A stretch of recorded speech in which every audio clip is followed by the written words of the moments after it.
Welcome to Lynn Cullen Live, talk radio without the static. Email your questions and comments to lynn@pghcitypaper.com. And now your host, Lynn Cullen. Welcome to the program. What is it? It's January 16th. It's a Tuesday, which means my sister Susan is joining us. And Susan, I found your picture, your portrait.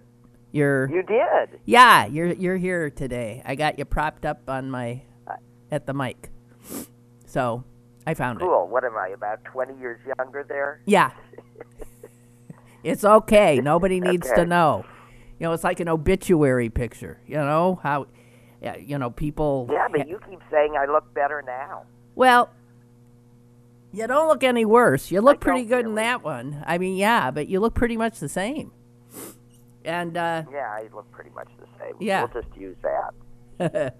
And speaking of that, the science section today of the New York Times said that researchers at Northwestern University did a pretty quick little study, but it was a study seeing if you exercise the muscles in your face, if you can negate some of the signs of aging that inevitably occur. And because there are people who sell programs of you do this, you do that, you make faces, and somehow it's like a facelift without any intervention. So they studied this, and they came up with, it's published in the Journal of American Medical, Association, Journal of the American Medical, that it sort of works. So they say... Well, I'm not surprised. You're exercising the muscles of your face. That just makes sense. Well, it pulls things up. So I'm I'm telling people that they took pictures of women before, and then... You have to do it a long time, and then a few months later, and then they gave these pictures to dermatologists and said, how young do you, what age would you put this woman, blah, blah, blah, blah, blah, and do you think, and the dermatologists all got hoodwinked and thought the women were younger than they really were. And it was clear that, some of the bags under your eyes, some of the hollowness of cheeks, that you could just sort of get stuff. I'm just telling you, exercise your face. Well, wait a minute. If we're talking about making your face look younger and bags under your eyes, and you are a daily drinker of alcohol, I'm just going to tell you. It won't work. And it's nothing you don't want to hear. I mean, something you don't want to hear is that if you stop drinking, and every time you would have had that drink of wine or vodka or whatever your favorite is, you have a glass of water, you will within 1, 2, or 3 days look like a totally different person. Plump up your face. And yeah, I mean, I found this out much to my horror, and for a month I looked gorgeous, and then I had a drink, and that was the end of that. God. Why are all the... But it's true. I mean, if I just, for any given reason, don't drink wine with dinner and substitute it with water and get up the next morning, you look better. The skin on my face looks totally better. Yeah. No bags under the eyes, no nothing. So, and you and I have very animated faces anyway. We are constantly making faces and doing that naturally.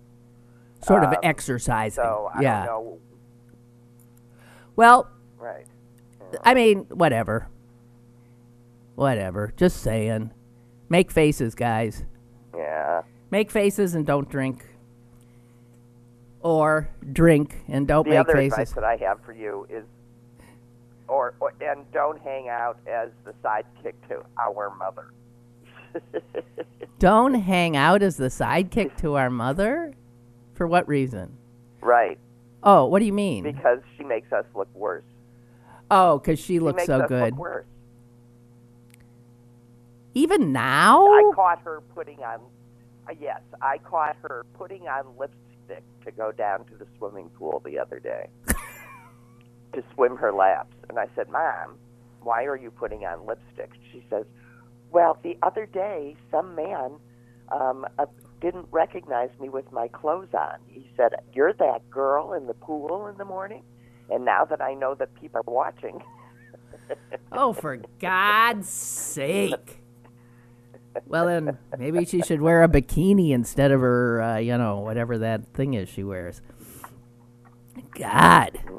Probably not. Yeah, Susan and I have the misfortune, or not, of having a mother who is still beautiful at the age of 95 and was always more beautiful than us.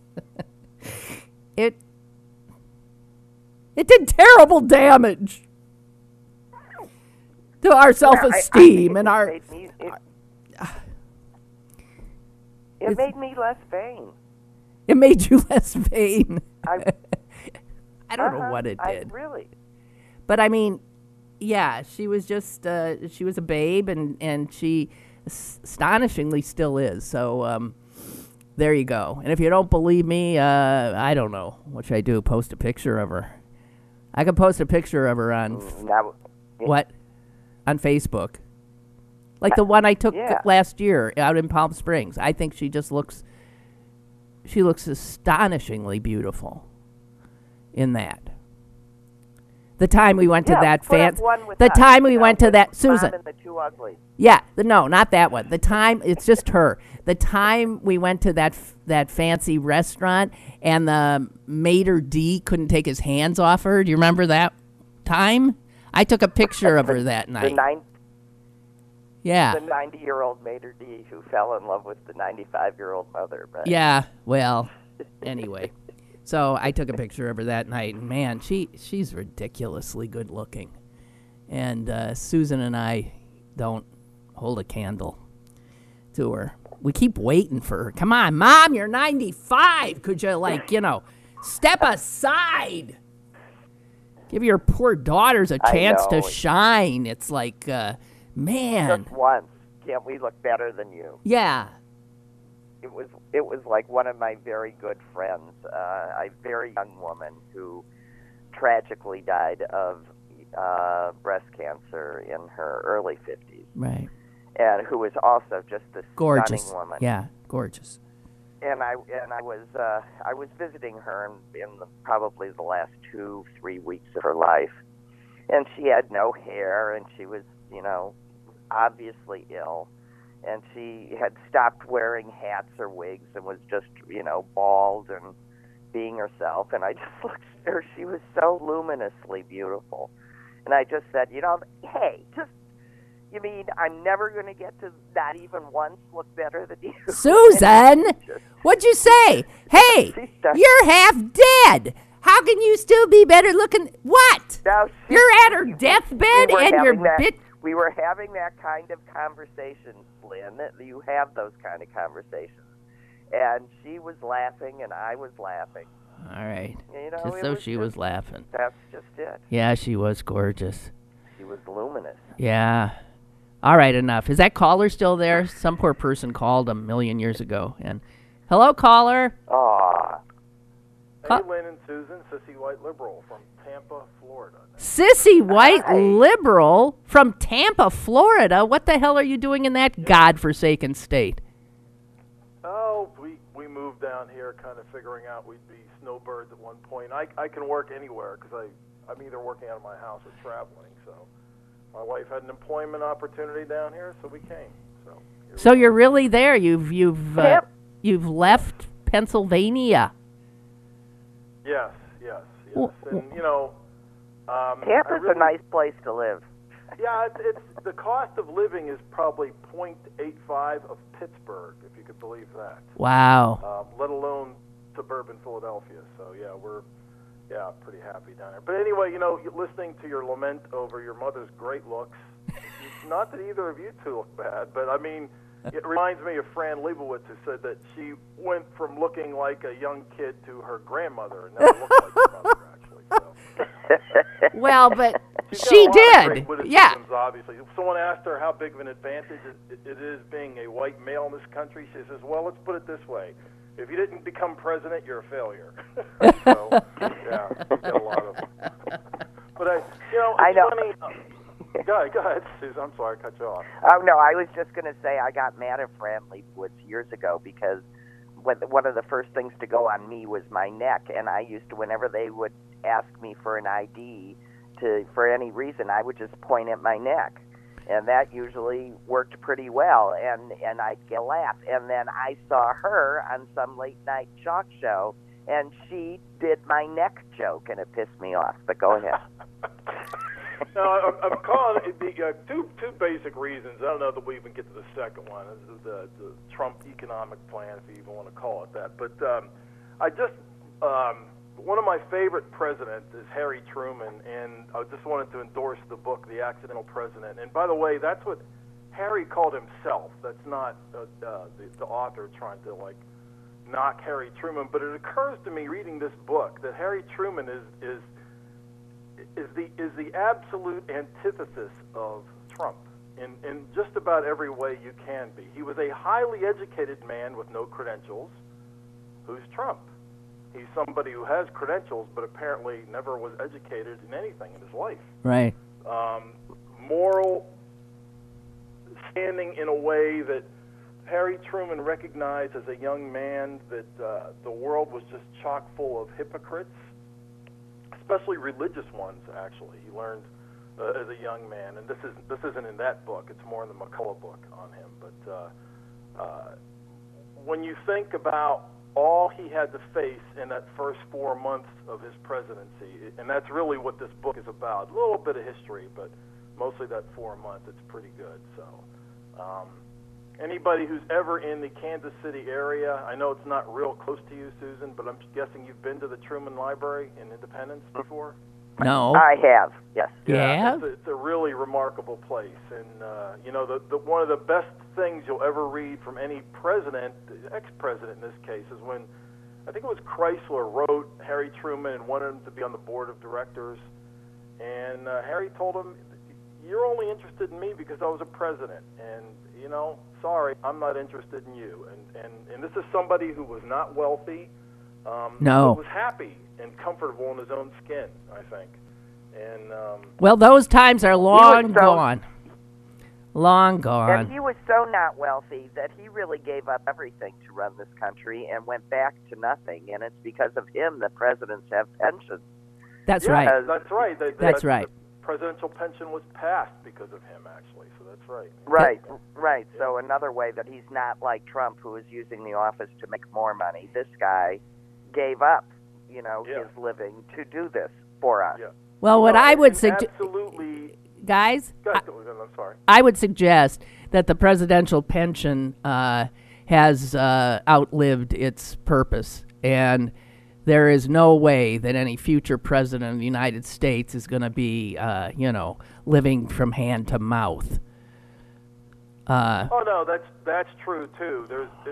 And you could say that of, unfortunately, practically everybody in politics today. There's very few people like that out there, and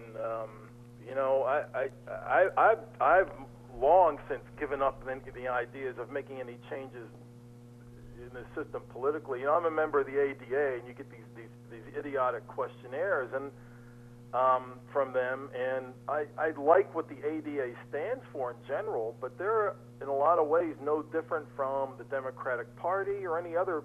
Wait a minute. Organization. The ADA, you got to define terms because that is such an old organ. I can't believe it still even exists. So you're talking about Americans they're still there. Americans for Democratic Action? Because, yeah.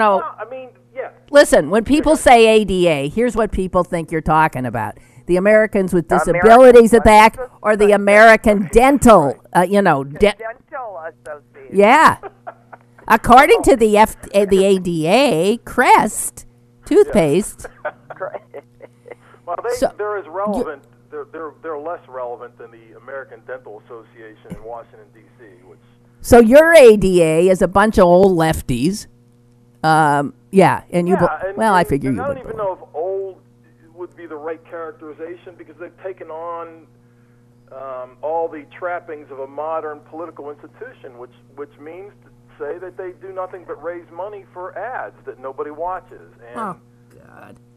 it's just not. I don't know anybody that sits and there's that idiotic. There's a Bud Light commercial now that has the words diddly diddly. No, it doesn't have Some friend of diddly mine diddly. told this joke. Tom, Or it's not whatever. diddly I don't diddly. even know, but I just saw it for the first time. I'm thinking, oh, so this It's is that dilly joke that I don't dilly. get that this friend told me. It's dilly whatever. dilly, and it's become a viral meme, so that it was said that Ben Roethlisberger, while doing a count in a game, actually changed the play by saying dilly dilly. Well, I mean, if it's viral, then everybody's caught on but me, I guess, at this point. That is But correct. I've You never are. even heard about it. No, you're Yeah, both yeah. totally out of it. Sorry. Yeah. And you know what? It's okay. I don't mind it. And Diddly diddly. you know, in a lot of respects, it's just part of just part of getting old, I guess, I suppose. You know, rap music I've never got. I think it's horrible, but it's not for me, and that's okay. It's not. There's no right or wrong answer where that stuff is concerned. It's just Some of it is not for extraordinary. me. Some of it, Tom, is extraordinary. I could send you some some. of it is a melody that they stole from somebody else and didn't have the gumption to sit down and find better words to It's rhyme not a to. lot about melody, but if you want lyrics that are meaningful, that are poetry, that are sometimes mind-blowing, that's where it's happening now. Yeah, and maybe I should give it a good look. But to get to the last little bit, if you want to indulge me the time, just to talk about the Trump economic plan here and all that stuff. And Well, I just wanted to point out, do it quickly. You know, the irony of them being concerned with debt, and just keeping in mind that debt of any sort is not necessarily bad. In fact, you could, Just ask Donald. Well, but you've been in the school board, and any political subdivision, state, local, municipal, county government, any government that didn't have debt at all, you could pretty much accuse them of malpractice if they didn't have it. Well, I mean, you had to finance buildings, et cetera. Yes, and you want to finance them over time because people use them over time. And then you also get into the point of the U.S. federal government unifies a capital and operating budget into one budget, which makes it a big mishmash of a mess to begin with. But the idea that we needed to stimulate the economy, I've only heard a handful of people note that, right now the Fed's actually engaged in a destimulation of the economy. They're trying to slow the economy down ever so slightly. So the good news is what he's doing isn't going to do. It's just really a reward to wealthy folks, right, when you get right down to it. But the bad news is we're missing an opportunity to lower debt that was increased during time of national emergency, right? We basically averted a second Great Depression because of the idea of deficit spending, which is good when you need it, when you need to prime the pump. And he thinks he invented that phrase apparently too. But a budget deficit in the federal government has two components to it. It's either going to be cyclical or structural.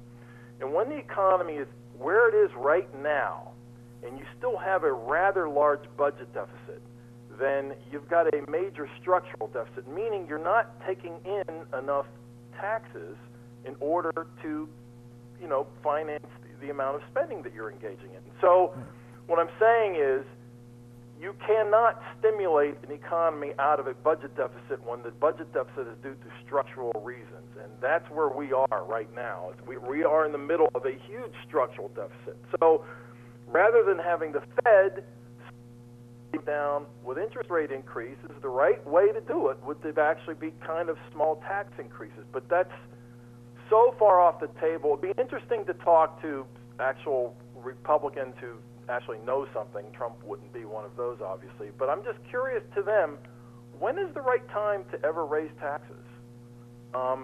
Why is it that the right answer for economic policy is always tax cuts? it can't be that that's always the right answer. But that's the place where we are right now. They are literally like the babysitter who's watching your kids while you're on vacation for a week and feeds your kids ice cream at every meal. That's the way we're conducting public policy. Whatever you guys want, that's what we'll give you. That's the way the Republicans seem to do things. Because who's it's on. But wait a minute, it's on the voter who continually votes for the person that tells them what they want to hear, rather than what's right for the country. But don't you think that Bernie did a kind of a good job at least trying to bring people down the knowledge curve a little bit, as opposed, I mean, I think Hillary could have gotten a lot of mileage from trying to do that herself, because that's clearly a very smart person in her own right. But the one candidate in the past 20 years that I've seen that really tried to educate people as to what was going on, that could take people from a place of ignorance to a place of knowledge in a very short period of time, I think it was Bernie Sanders, and I think he's done that better. I'm not suggesting he run for president again, but that's the kind of candidates you need. Again, getting back to Harry Truman, where I started, where you tell people like it is. Right. Trump is getting credit for being honest because he's uncivil, and that's what really bothers me. Lynn, I referenced before. It's like a Stephen Bochco docu-series, right? The shaking camera gives an air of verisimilitude to the show, right? You shake the camera around, it looks more real to people.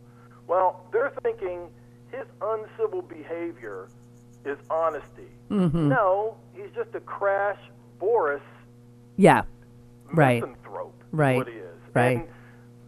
And what you find is a lot of reasonable people, you know them, I know them, throughout my life, people that I know, love, and respect, voted for this cretin.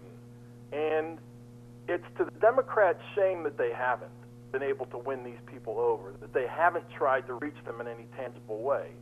And maybe it's because they've turned as corporatist as a lot of Republicans. I don't know. I don't know. I don't think that. I don't think that's the problem. Whatever. God, you sure as hell have. I got to tell you, I'm looking at the clock. You took a third of my goddamn show here today. I'm sorry. Mansplaining. Sorry. You're just mansplaining. God. No. And on top of that, you use words like verisimilitude or whatever the hell that was. Yes. Shit. One of my remember I left you with one of my favorite words about talk radio, jejune. You remember what that means? Jejune. I thought it was hairstyle by this French guy. I thought it was young. Lacking in nutritive value. What? Is that what it means? Jejune means lacking in nutritive value. Yes, I thought it meant yes. young. It's Jejune? a Woody Allen movie word. See? When you All right. Fuck him too. Oh no, he's out now. He's fired. Yeah, fuck him. We can't count him. Yeah. All right, take care, ladies. Yeah, nice hearing from you, you Floridian. Bye. That's Sissy White Liberal. I just want to say I never, ever liked Woody Allen. Ugh. All right. I just want to say that guy, for those of you who are relatively new to the program, calls himself Sissy White Liberal. His real name is Tom Kovacs, and he, in fact, ran or tried to as a Democrat in the very congressional district that we are having a special election in 2 months, which will be an attempt to flip it from Republican to Democrat, the district that Tim Murphy has abdicated by virtue of his hypocrisy.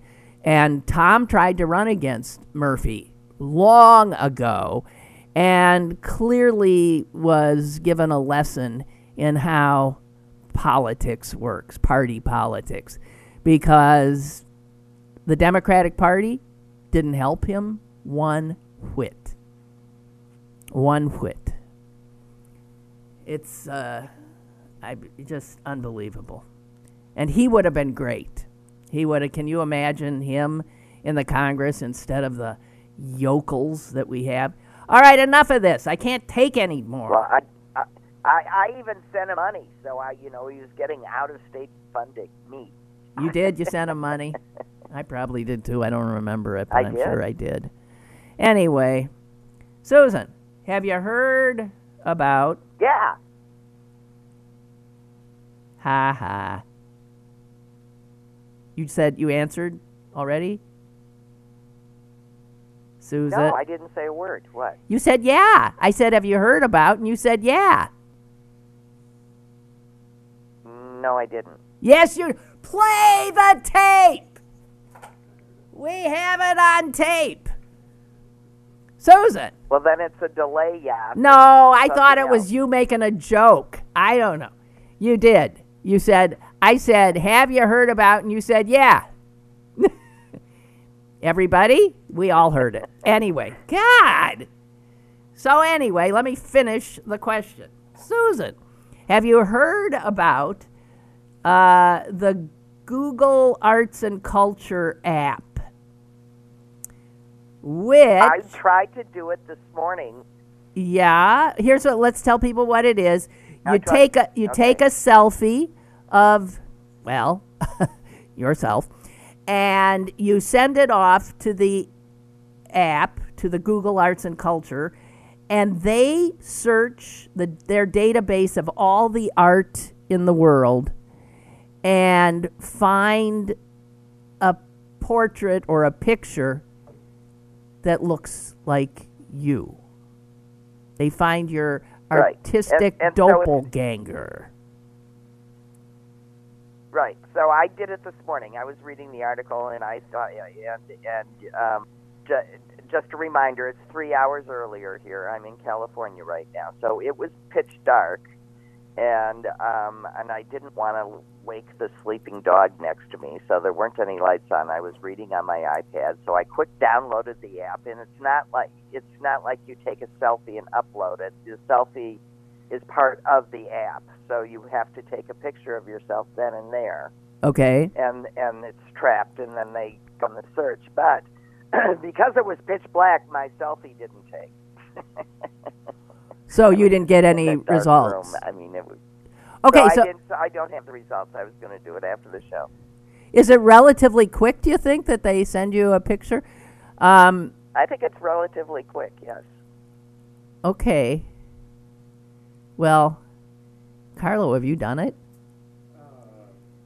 My wife was doing it last night. Your wife did it last night? Did something come up that looked like her? Yeah. It did? Yeah, I'll say I'll download it. Okay. Jeez. Well, I want to do it. Yeah, no, I'm absolutely going to do it. I'm a little afraid of one poor woman did it, and they sent her a picture of a Rembrandt self-portrait. And she's a woman. Right. Well, but it does look like her. There's a good chance that they will match us. No, if there's a good chance that you and I will get matched up with some long-haired man. You know, I'm sure of it. Well, what if I pull my hair back?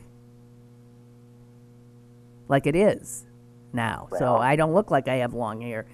I'm thinking, well, it'll be, I do want to do it. I want to do it. Some of them, there's one woman who did it, and my God, it's a spitting image.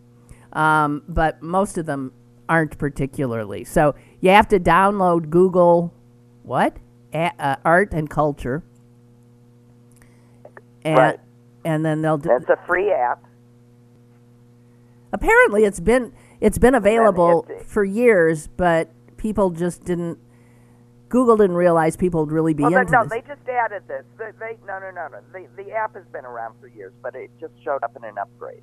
And so what the app has is you can look at the contents of 1,200 art museums around the world in over 70 countries. So what they right, it's an incredible thing.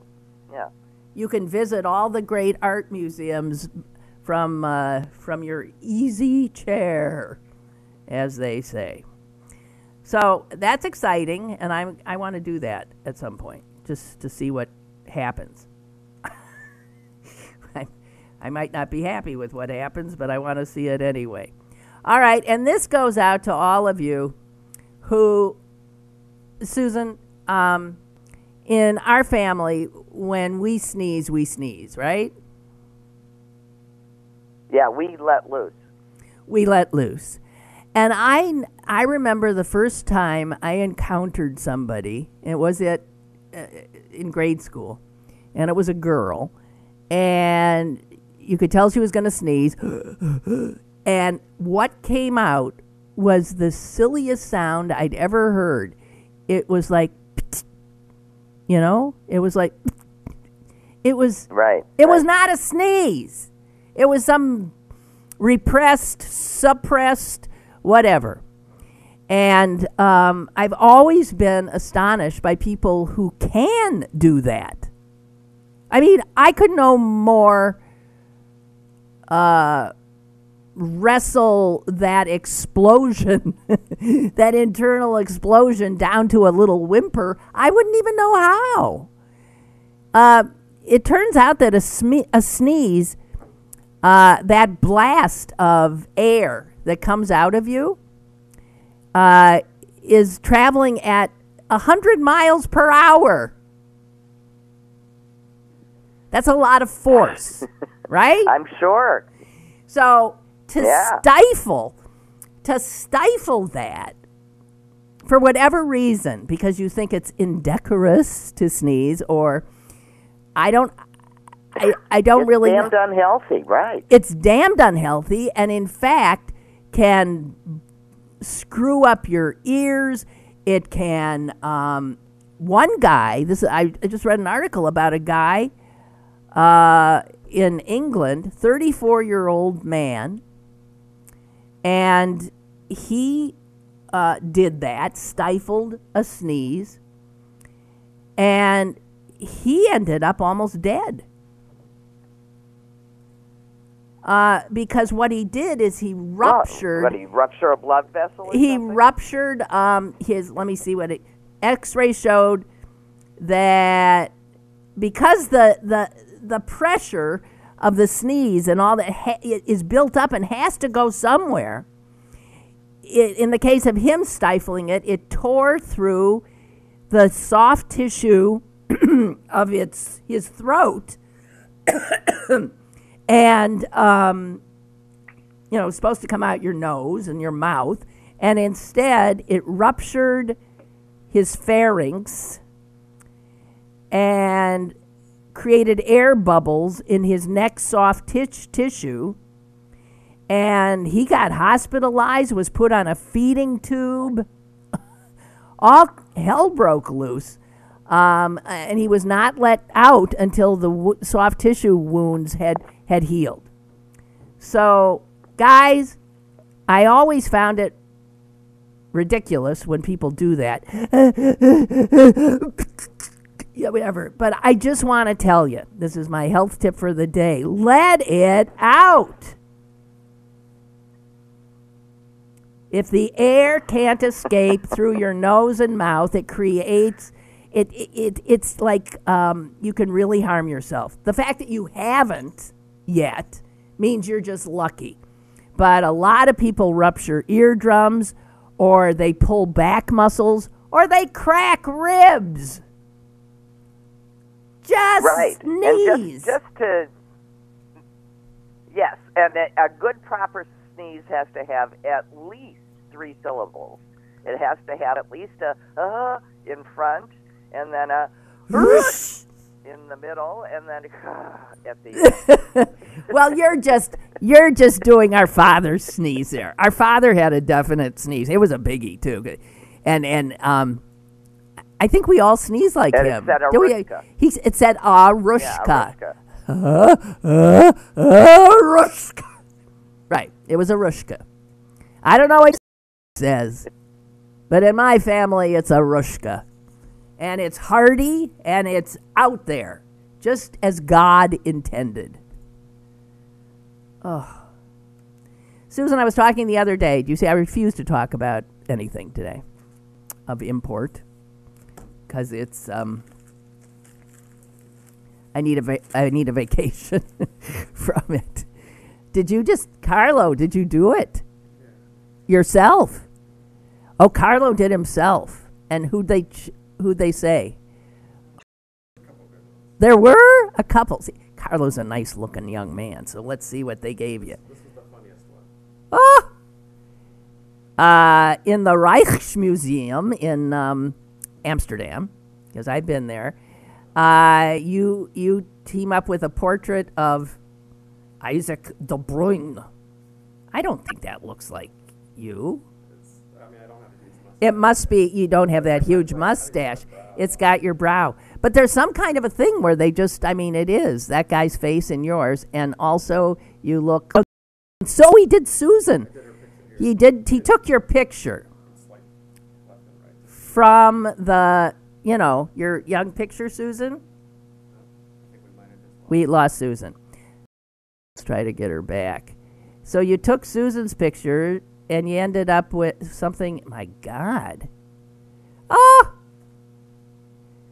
You got a Monet, Susan.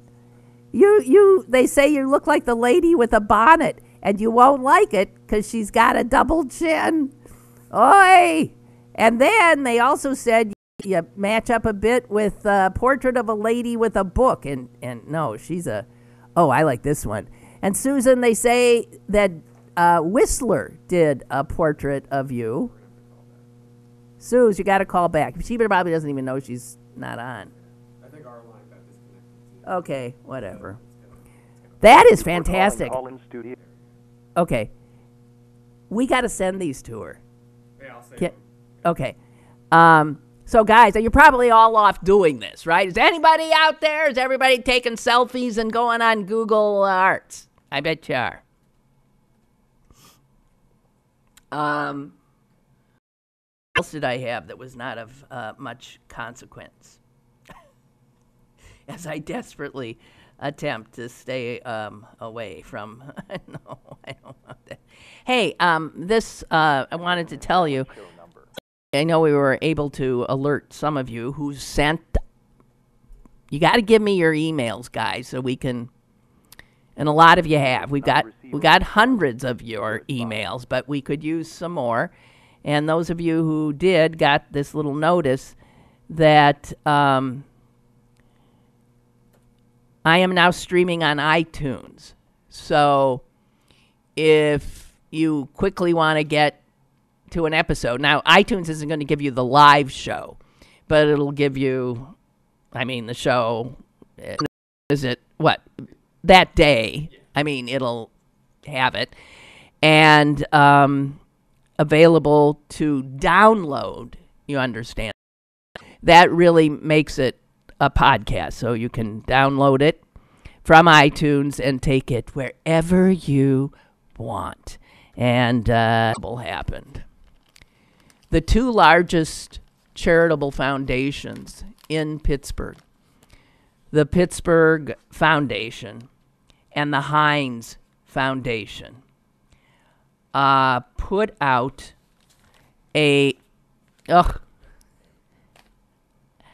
whatever. I don't know what's happening.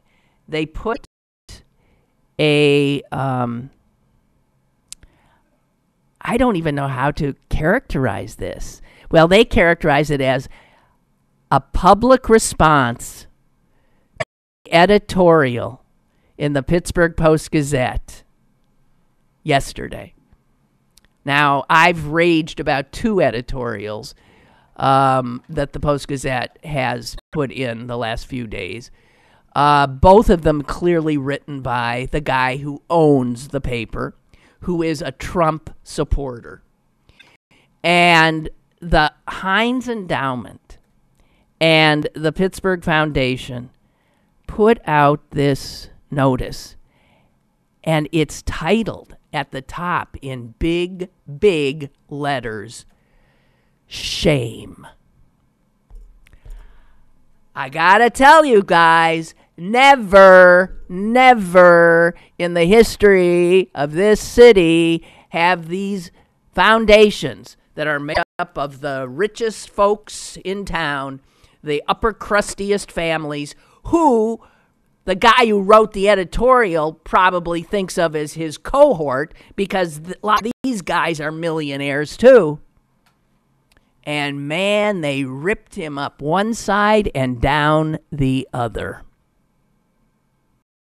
for yesterday's editorial, suggesting that calling the president a racist was McCarthyism, suggesting that he didn't comprehend at all the vileness of what Trump had said. And it wasn't that it was a totally different story about the Pittsburgh Foundation coming out against the gerrymandering of our state, which also is something that you haven't seen before.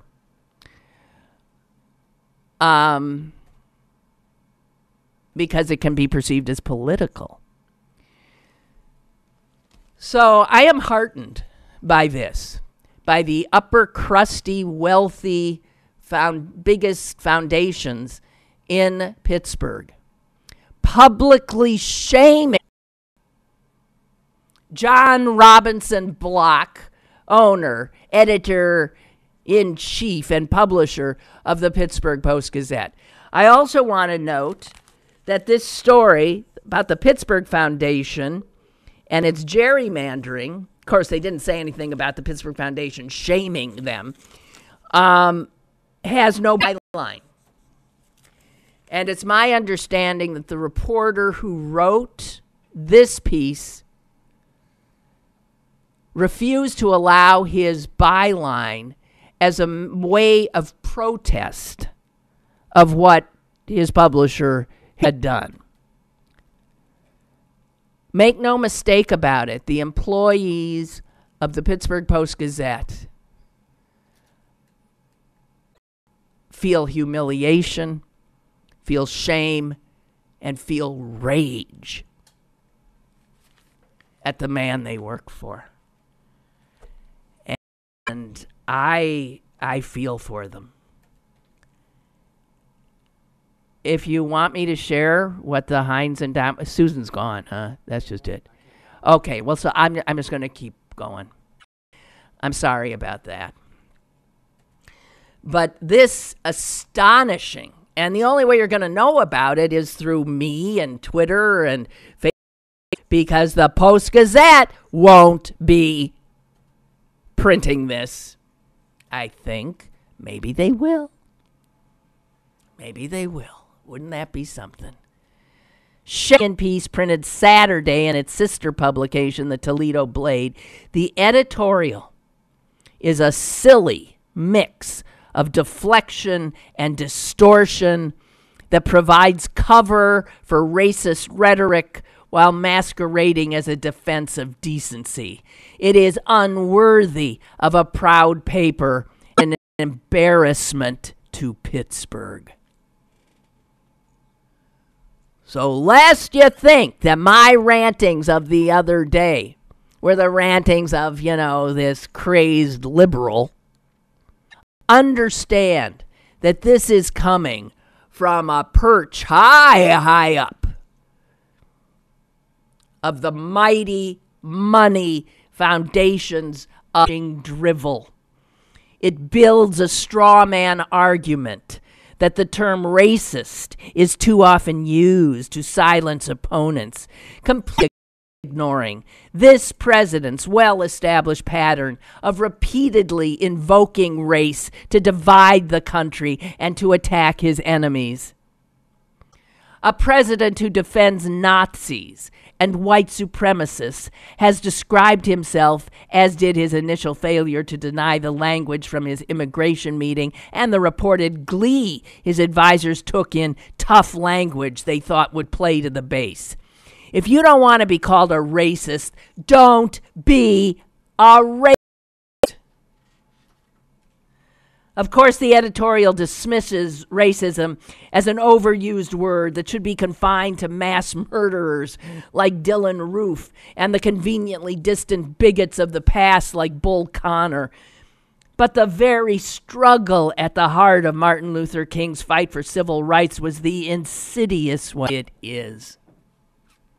Instead, the Post-Gazette editorial hides behind the idea that all presidents speak crassly in private, and that a different word would have offended less, as though the word was the issue and not who it was used to describe.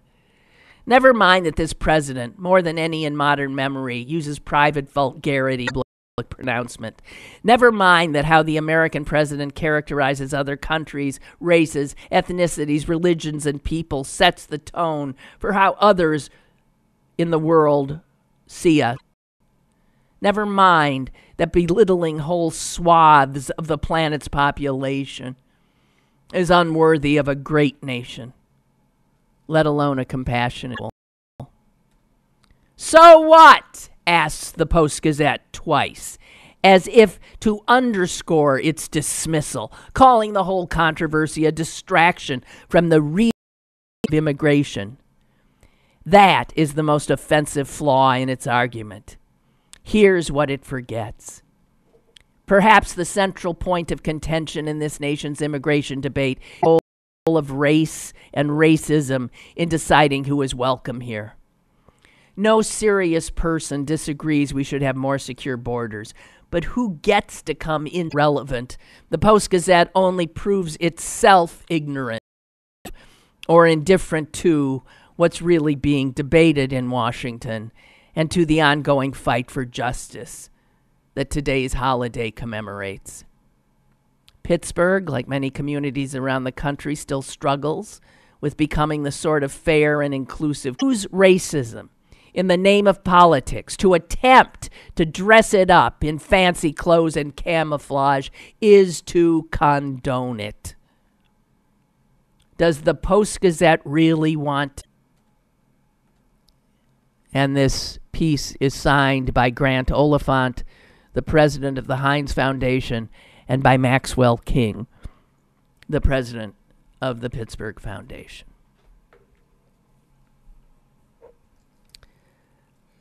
Powerful stuff.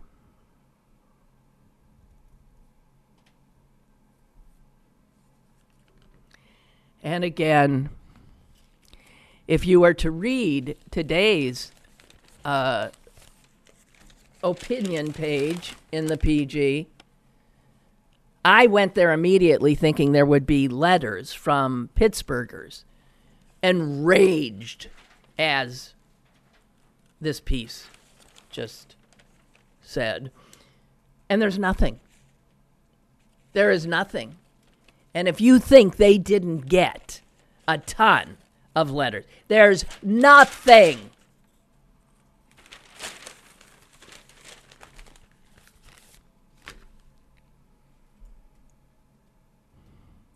I wish I knew what to suggest about this. My heart truly goes out to the employees there who no more share this despicable thought, this racist view of their publisher than I do.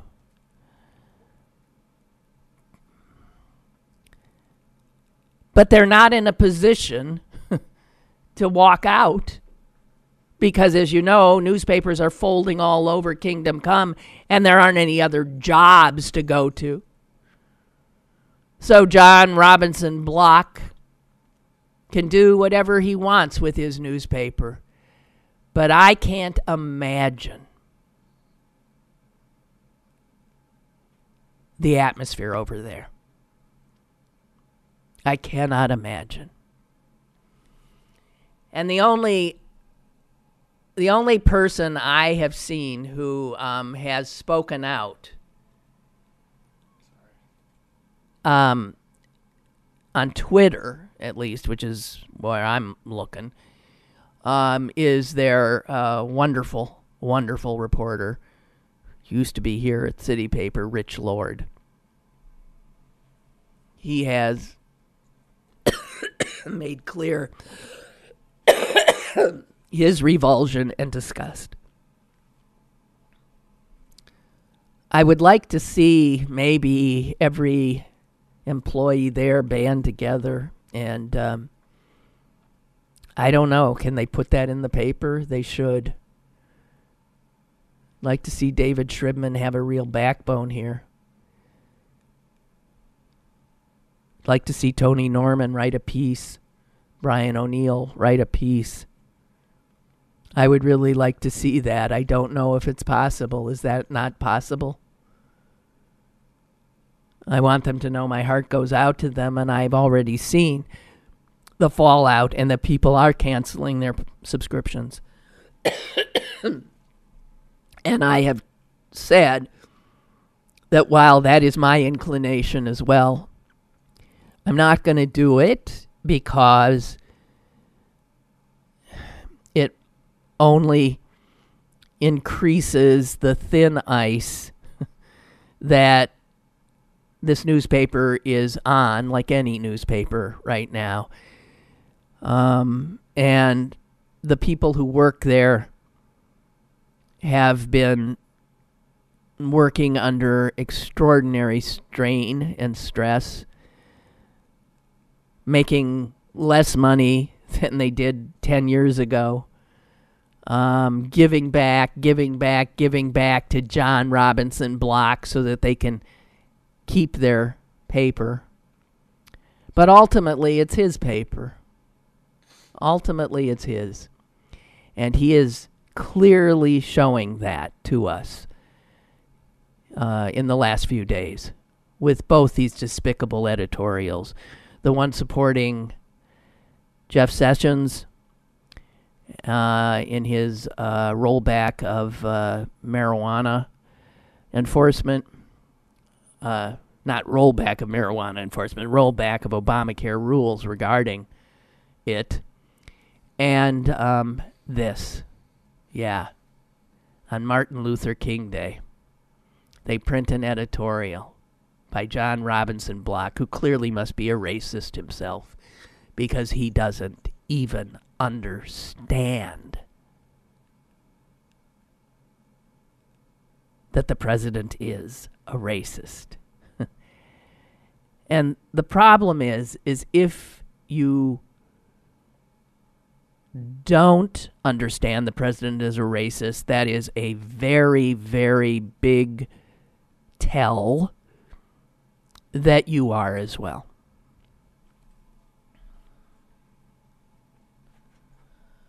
All right. It's heavy stuff. That's really heavy stuff.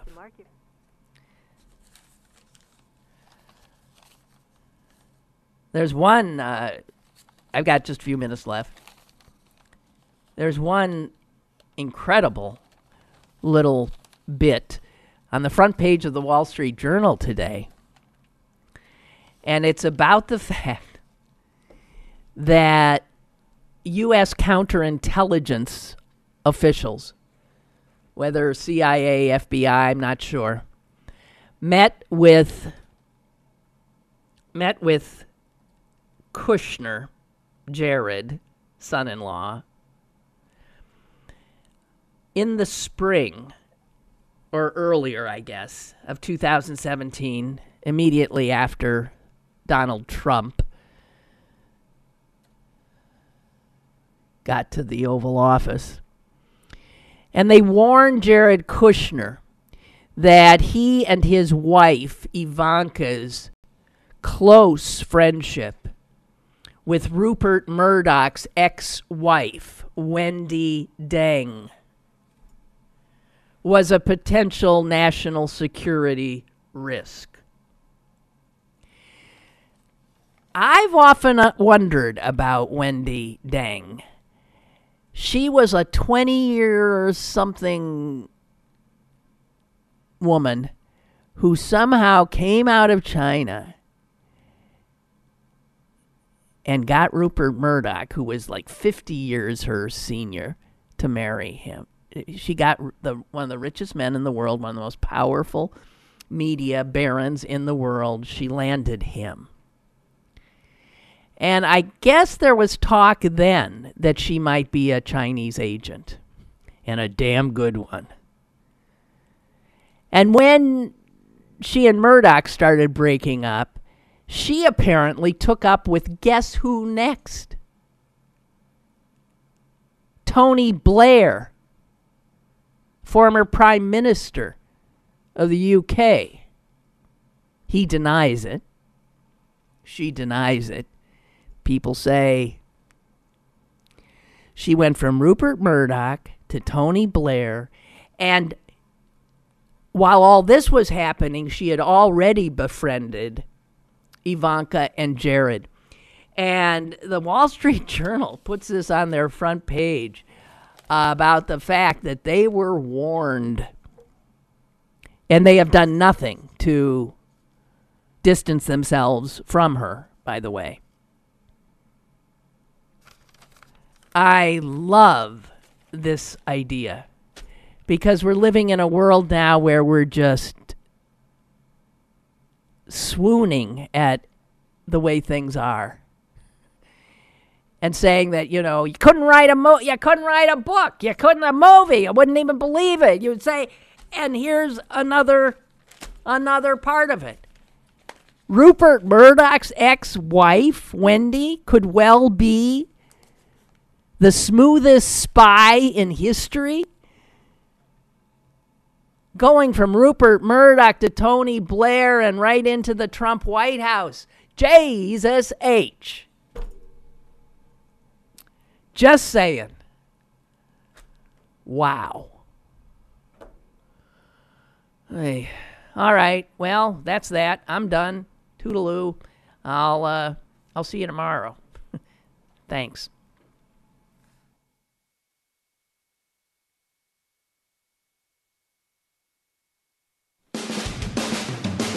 Lynn Cullen Live, Monday through Friday from 10 a.m. to 11 a.m. and archived at pghcitypaper.com. The opinions expressed on Lynn Cullen Live are those of the host and do not necessarily reflect the viewpoints of Pittsburgh City Paper or its advertisers.